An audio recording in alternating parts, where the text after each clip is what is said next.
23. Dimulai. Malam itu suasana makan malam cukup hening, hanya dentingan suara sendok dan piring yang terdengar. Chad, Kay, panggil Malvin memulai membuka suara. Besok pagi kalian akan mulai bersekolah di tempat yang baru. Kayla dan Chatty menegakkan kepalanya, melihat searah pada Daddy Malvin. Chatty sudah tak ada homeschooling lagi dan Kay akan pindah ke sekolah internasional yang baru.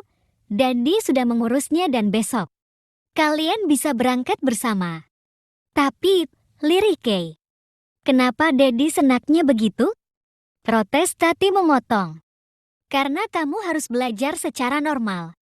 Punya teman dan bersosialisasi, aku sudah melakukannya di panti. Tidak ada bantahan. Daddy selesai denganmu. Ucap Malvin beralih menatap ke arah Kay. Dan Kayla, ayahmu mungkin akan mencarimu di sekolah karena itu. Demi keamananmu, Daddy memindahkanmu ke sekolah yang sama dengan Chatty. Daddy mengharap kamu bisa mengerti. Daddy, ucap Chatty sangsi. Mulai sekarang Kay panggil Daddy. Kenapa Daddy selalu senaknya begitu? Protes Chatty. Keputusan Daddy sudah mutlak, tidak ada bantahan dari kalian. Dan mulai sekarang kamu panggil Unti Embun, Mommy. Chatty melirik Embun yang sepertinya tidak memberikan reaksi apapun. Lalu Chatty beralih melirik Kay. Temannya itu memilih makan dalam diam. Lalu menyelesaikan makan malamnya dan beranjak dari duduk Kay. Aku sudah selesai makan, terima kasih makan malamnya, aku akan masuk ke kamar. Ucap gadis itu berlalu ke kamarnya. Chatty menghela nafasnya. Dengar Dad, aku tidak suka ini, suasana yang tidak menyenangkan ini. Chatty masih belum memaafkan Daddy, jadi Chatty tidak akan memanggil Daddy sampai Kay juga memanggil Daddy. Ucap Chatty sambil menjulurkan lidahnya membuat Malvin tertawa jengkel. Chatty beranjak dari duduknya. Tapi, Chatty akan memanggil Mommy Embun. Kate sudah selesai makan, Chatty mau tidur. Chatty berjalan meninggalkan ruang makan dengan muka merajuknya.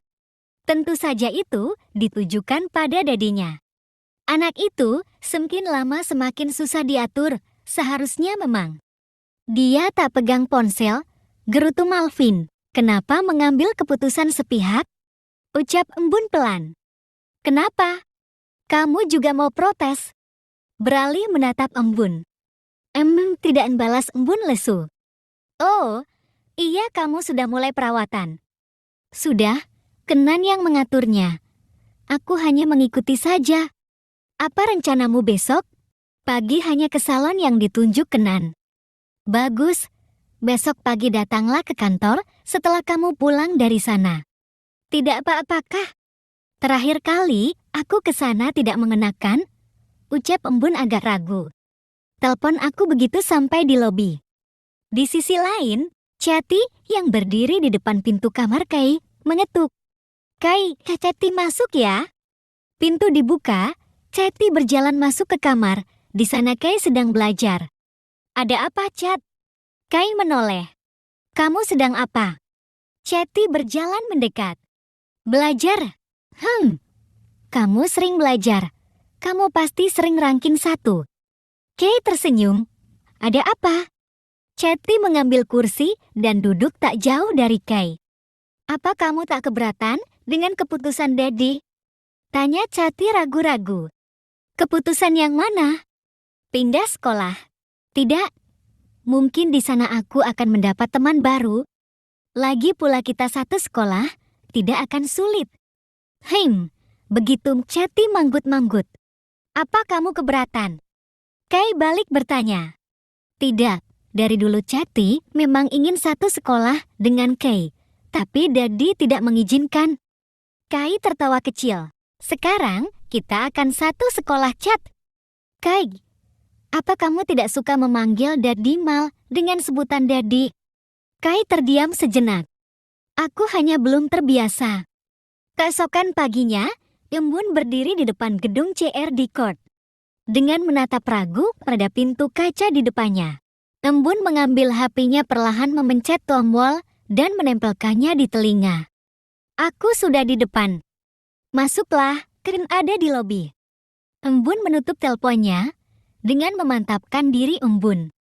Melangkah memasuki gedung, memang benar ada Kenan di lobi. Sedang berbincang dengan Evogil di sana. Embun berjalan mendekat sebelum Ken berbalik dan tersenyum ramah. Padanya, pria itu menunduk hormat padanya, membuat Embun merasa canggung. Tuan Malvin sedang rapat, jadi saya yang menjemput Anda kemari. Ah, terima kasih. Embun garuk pipinya yang tidak gatal dengan jari telunjuknya. Ken beralih bicara dengan Evogil. Gadis itu terlihat terkejut melihat Embun. Dia adalah gadis yang sama yang dulu meneriakinya penyusup. Dia adalah istri Tuan Malvin, bersikap ramahlah padanya jika dia datang lagi kemari. Ucapkan dengan nada tegas. Baik Tuan Kenan, gadis itu menunduk lalu beralih menatap Embun. Maafkan atas kejadian sebelumnya, saya tidak tahu. Embun jadi merasa canggung. Tak apa, kamu hanya menjalankan tugasmu dengan baik. Senyum. Ayo, saya antar Anda ke ruangan Tuan Malvin. Ken melangkah lebih dulu. Embun tersenyum sekilas pada Evogil itu, lalu mengikuti langkah Ken. Tuan Ken? Iya Nyonya. Anda tak perlu memanggil saya Tuan. Panggil saya Kenan. Ucapkan, saya sudah mengatakannya. Berkali-kali, panggilkan saja. Maaf aku lupakan. Balas Embun, kenapa menyebutku istrinya? Kami bahkan belum menikah. Sebentar lagi kalian menikah. Apa bedanya? Tentu saja berbeda. Aku masih seorang janda sekarang. Baiklah, maafkan saya, tak ingin berdebat. Begitu sampai di ruangan Malvin, Embun dipersilahkan duduk di sofa tamu. Tak lama salah seorang sekretaris wanita masuk dengan secangkir teh dan kue, meletakkannya di meja dan mempersilahkan Embun. Untuk menikmatinya, wanita itu sedikit menatap aneh padanya. Namun Embun tak hiraukan. Tunggulah di sini.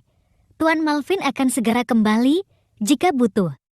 Apapun katakan saja padanya, dia akan sedia membantumu, ucap Ken. Menunjuk sekretari wanita itu. Nama saya Maira, salam kenal ucap wanita itu memperkenalkan diri. Kenyuruhnya kembali ke mejanya dan dia sendiri pamit karena masih ada pekerjaan yang lain. Embun menunggu di ruangan itu, sendiri dia memandang berkeliling ruangan. Yang didominasi warna hitam dan putih itu membuat tempat itu terlihat manly dan elegan. Embun tersenyum, menutup matanya dan menghirup aroma lavender yang memenuhi ruangan. Rasanya seperti berada di ladang lavender saja, batin Embun. Tak lama Malvin masuk. Maaf, aku sedikit lama mengambil duduk di sisi yang lain. Kenapa memanggilku kemari? Tanya Embun. Menyusun rencana, ucap Malvin ringan. Kamu sudah memulai perawatan, lanjutkan terus. Salon itu sangat direkomendasikan untuk kulitmu. Lalu, apa kamu bisa nyetir? Embun menggeleng. Berarti jadwalmu berikutnya adalah kursus menyetir. Untuk apa? Kamu tidak bisa membawa motor terus. Kamu sudah melakukan perawatan, jadi kamu juga harus menjaganya. Baiklah, kamu bisa berdansa. Embun menggeleng. Kamu juga akan mengikuti kelas dansa. Malvin berdiri dan mendekati mejanya mengambil gagang telepon dan melakukan sambungan. Ken ke ruanganku. Malvin kembali duduk ke sofa tak jauh dari Embun. Tak lama Ken masuk dan berdiri tak jauh dari Malvin. Jadwalkan kelas mengemudi untuknya dan juga kelas menari. Baik. Haruskah aku melakukan itu semua? Hem mengangguk yakin. Kapan jadwal acara anniversary PT CORN diadakan? Menoleh ke arah Ken. 3 bulan lagi Tuan. Malvin mengangguk. Dalam waktu 1 bulan, kamu harus bisa menyetir dengan baik. Sudah. Bisa berdansa dengan benar dan tentu saja sudah harus berubah. Menjadi cantik, ucap Malvin dengan senyum di wajahnya. Kenapa? Ucap tak mungkin bisa berubah secepat itu. Embun, kurasa dalam 1 bulan. Coba kulihat, Malvin mendekat dan bersimpul di depan Embun. Meraih dagunya dan menggerakkan kepalanya ke kanan dan ke kiri. Ini sudah ada perubahan.